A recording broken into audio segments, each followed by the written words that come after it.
Hi folks, so I am training to race in the British Championships in December, and part of 2K training basically means racing a bunch of 2Ks in order to try and get some kind of a baseline.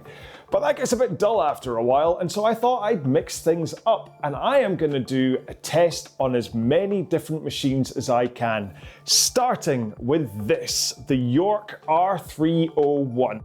I just picked this up for £30 on Facebook Marketplace, and I am going to row 2,000 meters on this, review it, and let you know exactly what it's like. And then at the end of it, we'll give it a score. I'll stick it on a leaderboard, and then over the coming weeks, I'm going to row as many 2Ks as I can on as many different machines as I can, and then we'll get up a nice little stack of results. Maybe do it a few times round, see how things are progressing. So if you want to do a row along with me in terms of warm up and the row itself, then there is a separate video that you can go to and you can watch that. But this one is all about exactly what's this machine going to be like. All right, so have you used one of these? How did you get on with it? Let me know in the comments. But for the time being, let's get into the big question. Will the R301 2K? Okay, let's go with the R301. Alright then, don't you worry, I'm not going to make you watch me row the entire thing, but while you can see me moving backwards and forwards in the background, I want to talk about this machine. And what I've done is I've, well, ripped off top trumps, so you can see all of the categories here of which I'm going to rate each of the machines that I use over the coming months. Remember, I'm going to look at using, I don't know, as many as I can find, to be honest. So here we go then, with the York R301 Diamond, the stroke feel. How does it feel to row on in terms of the stroke itself? Well, to be honest, it's actually quite smooth in that the front of it is ridiculously heavy, which I'll talk about in a second when we get to resistance. But once you get connected to it, you do feel connected all the way through. There are some machines out there that you just feel very lumpy the whole way through, you don't really feel connected to the end, but this one, I really did feel connected. So the resistance on the 301 is all done by a magnet rather than a flywheel. And on this one, each and every time I started to stroke, it felt like I was pulling it from dead. So that meant that there was no kind of free wheel that you're then picking up, and that made the front of the stroke very, very heavy indeed. Now I had the resistance set to the bottom third, thinking that that would make it a bit easier, but it really did feel like I was trying to pull a car down the street. As for ergonomics, the first thing you need to look at is how you get into the front of the machine. You need to keep arms straight with your body tilted forwards over your hips and be able to slide in to shins vertical. But when you look at how I'm rowing, I'm able to keep my arms straight on my back tilted forwards, but I can't get that compression into the front of the machine with shins vertical because there's not enough room for my hands before they smash into the brace holding the monitor. So it's definitely losing marks there. And I'm also not keen on how far apart the foot plates are. It felt as I was coming into the front of the machine like I was spread-eagled like a cowboy. So I'd hate to think what it'd be like on anyone smaller rowing on this. The handle feels okay, but it must be said a combination of the handle and that early resistance at the front meant I was starting to feel as though I was getting tennis elbow by the end of this row. Now noise, well, listen to the noise this is making. I'm hoping that that's not normal on this machine, but to be honest, if you took away the rattle, it is quite a quiet machine. So if you're looking for something and you live in a flat and you need your rowing machine to be quiet, then maybe this is an option from that point of view.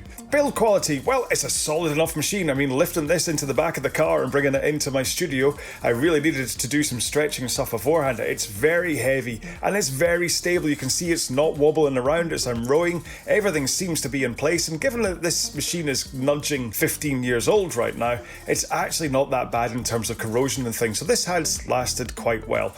Who knows what's happened inside to make things rattle around? That's never a good sign, but as being I think that this is actually damage to the machine rather than a problem with the machine, I'm giving it a good score for build quality. Now connections, well, with this being an older machine, it doesn't really connect to anything. It claims that it'll connect to a heart rate monitor, but I tell you one thing, it does not connect to Bluetooth. Maybe one of the old protocols, but definitely not Bluetooth, so it gets a very low connection score.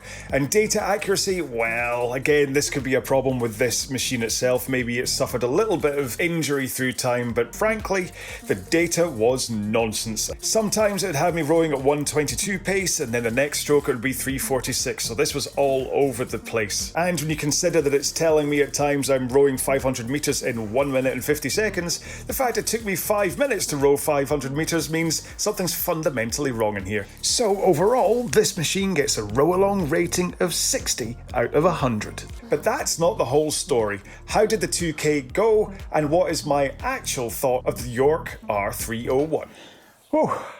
So, I know my 2K has definitely slowed since the last one I did at 6:44.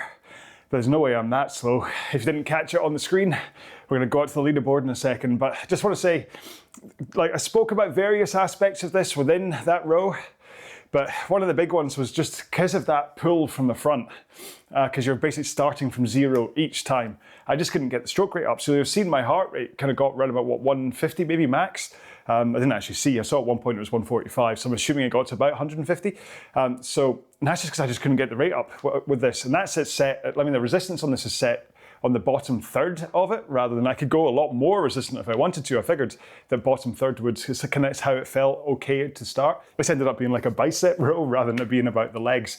So without any further ado then, let's go to the leaderboard and I'll give you my final verdict on the York R301 rowing machine. Okay then, here we are at the high-tech leaderboard. This is the first of the tests, so this one gets top spot anyway. So the York R301 time was 1944. And that puts it in first place. Okay, so as I do each of them, I'll put them down in order, but I'll update who is in first place each time. So my verdict on that machine, you know what, actually, if all you're looking for is a workout, then, I mean, I'm drenched in sweat, I got one heck of a bicep workout, then it was okay. I mean, listen, for £30, that was kind of on par with the workout that you get from, I don't know, like a WaterRower and stuff. It was very much a lumpy stroke, it wasn't great, I didn't quite like the ergonomics to it, but if you're just wanting to get into the world of rowing and you're like, I don't know if I'm going to enjoy this or not, and you see a York R301 for £30 on Facebook, then you might as well go for it. Chances are you're going to be able to sell it for £30 again. That's exactly what I'm going to do with this one while I try and find hopefully another version in better condition that I can then do a test on and see if it was a monitor problem that gave me that 1944 or whether it was a John problem. So I hope you enjoyed this one. Now, I do have an Aviron, a Concept 2, an RP3, a WaterRower, a Merach, and another mystery machine already lined up to go at over the coming weeks. So make sure to subscribe so you're notified of when I make new videos for this or any of my RowAlong workouts and reviews that are up here on this channel. So leave me a comment below, let me know what you thought of this one, if you've got any ideas on how I can improve this, and if you've got any ideas how I can fit a smart row handle to the York R301, I'm really interested to see what that would actually make of it, all right? So, until the next time, please look after yourselves, row well, be well, bye-bye.